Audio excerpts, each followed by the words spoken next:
Crops ये पैदा होती थी, कई सारी हैं। इनमें सबसे महत्वपूर्ण है कपास, जो पाषाण काल से ही मान के चलिए कि हमारे यहां पैदा हो रही है, सिंधु घाटी सभ्यता से पहले से।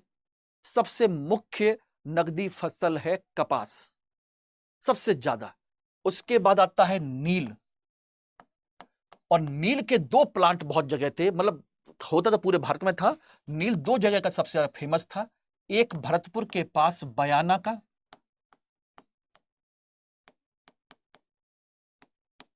ठीक है ना, और दूसरा था आपका सरखेज का,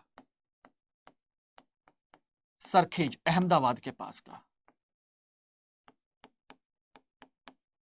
ये दो नील के जो सेंटर हैं सबसे ज्यादा फेमस थे। ये कभी भी क्वेश्चन पूछे जा सकता है, सरखेज का क्या प्रसिद्ध है, ध्यान रखना, सबसे ज्यादा इंपॉर्टेंट था। एवरीबॉडी इट इज ओके, ध्यान रखना। इसके अलावा और क्या होता था, अफीम की खेती होती थी हमारे यहाँ, तंबाकू की खेती होने लगी थी, लेकिन ये दो मुख्य फसलें उस समय की हैं। एवरीबॉडी यहां तक कोई समस्या? मैंने पहले ही कहा था कि अकबर की आर्थिक नीतियों पर हम लोग चर्चा करेंगे, क्योंकि अकबर की आर्थिक नीतियों में कई सारे पहलू हैं और थोड़ा सा फैक्चुअल है, इसमें कंसेप्ट थोड़ा सा कम है, बात समझिएगा। फैक्चुअल हम थोड़ा सा ज्यादा लेके चल रहे हैं, क्योंकि प्रारंभिक परीक्षा में यहां से उसी तरह के प्रश्न बनते हैं, ठीक। इसके बाद आते हैं, तो एक चीज देख लीजिए, अकबर आर्थिक नीति के अंतर्गत व्यापार वाणिज्य। व्यापार वाणिज्य का विकास पता है दोस्तों कब होता है? जब राज्य में शांति हो और बड़ा साम्राज्य हो, ध्यान रखना, और उसके विदेशों से अच्छे संपर्क हो, तो व्यापार वाणिज्य का तेजी से विकास होता है।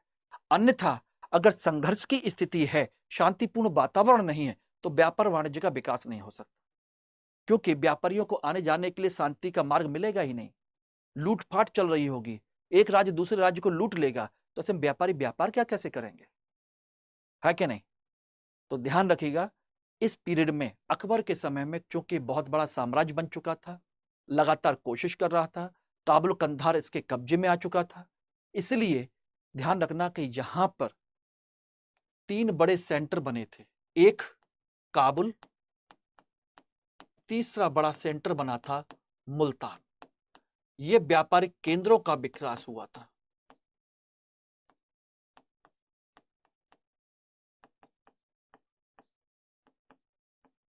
व्यापारिक केंद्रों का विकास हुआ। इसके अलावा एक सेंटर और बना था जिसे कहते हैं लाहौर, ठीक है ना, वो भी विकसित हुआ था। लेकिन ये मूलतः से तीन बड़े सेंटर थे। इसके अलावा प्लस लाहौर भी है और बुरहानपुर भी है, ये भी केंद्र विकसित हुए थे व्यापार के लिए, ठीक है ना।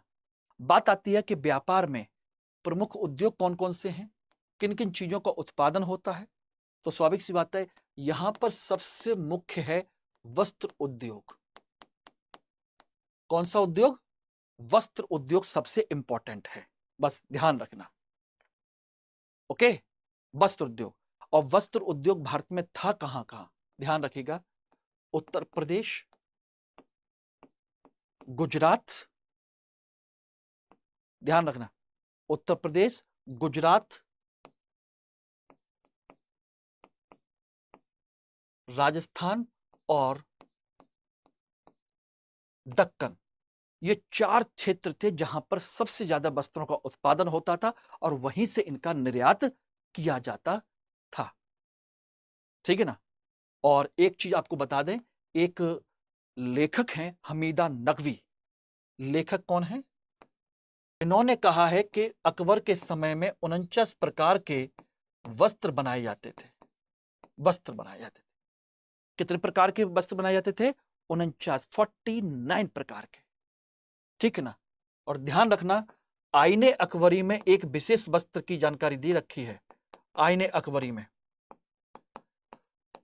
एक विशेष प्रकार का सूती वस्त्र है, बाफ्ता, ठीक है ना। यह है सूती वस्त्र की जानकारी। एक विशेष सूती वस्त्र है जिसे क्या कहते हैं? बाफ्ता कहते हैं। और एक है ताफ्ता। ताफ्ता यह है रेशमी वस्त्र। यह आईने अकबरी में इन दो वस्त्रों की जानकारी है, एक बाफ्ता और एक ताफ्ता। और आपको एक चीज जानकर और आश्चर्य होगा कि हमारे यहां तो इनको इस नाम से जानते ही थे, लेकिन यूरोपीय कंपनियां जो कि भारत से दो चीजों के लिए आती थी, कौन कौन सी? एक आती थी सूती वस्त्रों के लिए और दूसरी आती थी मसालों के लिए, है कि नहीं? सूती वस्त्र और मसाले।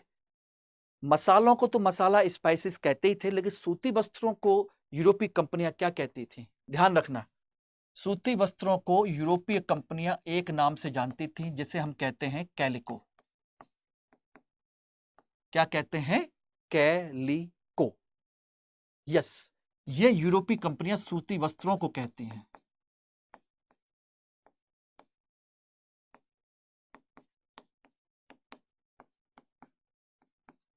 इसको नोट कर लीजिएगा दोस्तों, क्वेश्चन पूछा जा सकता है कि भारतीय इतिहास में कैलिको क्या है, कैलिको किसे कहा जाता है, कैलिको होते क्या हैं? ओके, बात समझ में आ गई नहीं आ गई? और बात आती है बंदरगाहों की, तो ध्यान रखिएगा हमारे यहाँ प्राचीन काल से अनेक बंदरगाह हैं, बहुत सारे, खासकर सिंध के क्षेत्र, बहुत सारे, खासकर सिंध के क्षेत्र में देखा जाए तो सिंधी बंदर है, लाहौरी बंदर कहते हैं इसको, ठीक है ना। गुजरात में पाटन है, भड़ौच है, खंबात है, ठीक है ना। महाराष्ट्र में रत्नागिरी है, भटकल है। मालाबार में चले जाइए तो कोचीन है, कालीकट है, मालाबार यानी केरल के क्षेत्र में, ठीक है ना। इसके अलावा बंगाल में चले जाइए तो सतगांव है, सोनार गांव है। तो ये इस समय के प्रमुख बंदरगाह हैं, ध्यान रखना। तो देखना चाहें तो देख सकते हैं। देखिए, सिंध का जो क्षेत्र है वहां पर जो प्रमुख है उसे कहते हैं लाहौरी बंदर। गुजरात में खंबात, पाटन, पाटन, खंबात है। महाराष्ट्र में रत्नागिरी, रत्नागिरी है, ठीक है ना। और क्या है? आपके भटकल है, भटकल। और बंगाल में कौन है? बंगाल में सतगांव और सोनारगांव। और मालाबार में कोचीन और कालीकट, ये आप जानते ही हैं, बहुत पहले से चले आ रहे हैं कोचीन और कालीकट। तो बंग की यानी मालाबार क्षेत्र यानी केरल के क्षेत्र के, तो ये बहुत पहले से चले आ रहे हैं, ठीक है ना दोस्तों। तो इस चीज को ध्यान रखिएगा। बात आती है कि आयात निर्यात वाली कौन कौन सी वस्तुएं हैं। तो हम लोग अच्छे से जानते हैं आयात और निर्यात दो किसी भी ट्रेड के लिए। तो अकबर के समय में भी सोचिए, हम प्राचीन काल से लेकर अब तक आयात में मंगाते थे, मालूम, महंगी धातुएं और महंगी वस्तुएं जिनकी कीमत बहुत ज्यादा होती थी, ठीक। और निर्यात करते थे कैसी वस्तुएं? जो हमारे यहां पैदा होती हैं। सोना चांदी तो हम इकट्ठा करते थे अपने यहां, ध्यान रखना। तो हम आयात में क्या कर रहे हैं?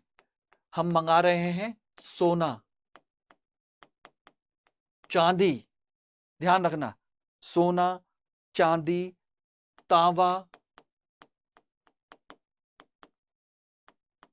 हाथी दांत, ये सब हम आयात कर रहे हैं, ठीक है ना।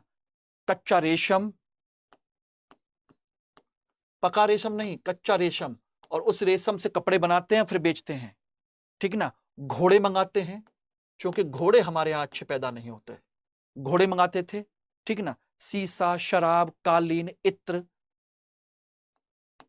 सीसा, शराब, कालीन, इत्र, ये सब मंगाते थे। बाद में जाकर के इत्र हमारा कन्नौज में फेमस हो ही गया था, कन्नौज का इत्र बाद में जाकर फेमस हुआ, ठीक है ना। और आपको बता दें कि इत्र को लेकर के एक जो गुलाब का इत्र था, सोचिए, मुमताज महल की मां असमत बेगम ने इसको, नूरजहां की मां कह लीजिए, नूरजहां की जो मां है असमत बेगम, उसने इसको डेवलप किया था गुलाब के इत्र को लेकर के। तो इत्र तो पहले से चला आ रहा था, परफ्यूम ईरान से आता था हमारे यहाँ। और निर्यात क्या करते थे? सोचिए, इसके बदले में देते क्या थे उनको? सोचना, कपड़ा ले जाओ भाई हमसे, क्या ले जाओ? कपड़ा ले जाओ, शोरा ले जाओ, ठीक है ना। ऐसी चीजें जो ज्यादा महंगी नहीं है, नील ले जाओ, हमारे यहाँ नील बहुत है भाई, ले जाओ, मसाले ले जाओ, उनको चटपटा खाना है खाओ, मसाले ले जाओ, ठीक है ना। और क्या ले जाओ, मलमल। और मलमल ध्यान रखना, बंगाल में ढाका का बहुत फेमस था, ढाका बंगाल का मलमल दुनिया में सबसे ज्यादा फेमस था, ध्यान रखना। ये सारी चीजें यहां पर होती थी। Clear everybody? ठीक है ना, समझ में आ गया? चलिए, अच्छी बात है, समझ में आ रहा है। बस इसी तरीके से इसको कवर करते चलिए, धीरे धीरे सारी चीजें हो जाएंगी। अब इसके बाद देखेंगे तो है माप तौल का कंसेप्ट, ठीक है ना। भाई ये मापन किससे करते थे? माप तौल के लिए ध्यान रखना, अनाज के लिए, इनके लिए अनाज के लिए जो मापन का जो पैमाना था वो था मन। और मन गांव में आज भी चलता है, 40 किलो का एक मन कहते हैं, लेकिन उस समय 40 सेर का चलता था, कहते ना एक सेर सवा सेर, उस तरह से एक सेर। गांव में आज भी अगर एक सेर की बात की जाए तो सवा किलो के लगभग होता है, लेकिन सेर को ही हमने किलो मान लिया आज की डेट में, तो एक मन 40 किलो के बराबर होता है। गांव में आज भी इसी से मेजर किया जाता है अनाज। उसी तरीके से ध्यान रखना, गोवा में एक नई चीज प्रचलित थी, गोवा में, जिसे हम कहते थे कैंडी। गोवा में मापन का जो आधार था वो क्या था? कैंडी। और कैंडी का मतलब था 500 पौंड, 500 पौंड के बराबर होता था कैंडी। और लंबाई के मापन के लिए क्या इस्तेमाल होता था? गज। लंबाई के लिए हम गज का इस्तेमाल करते थे।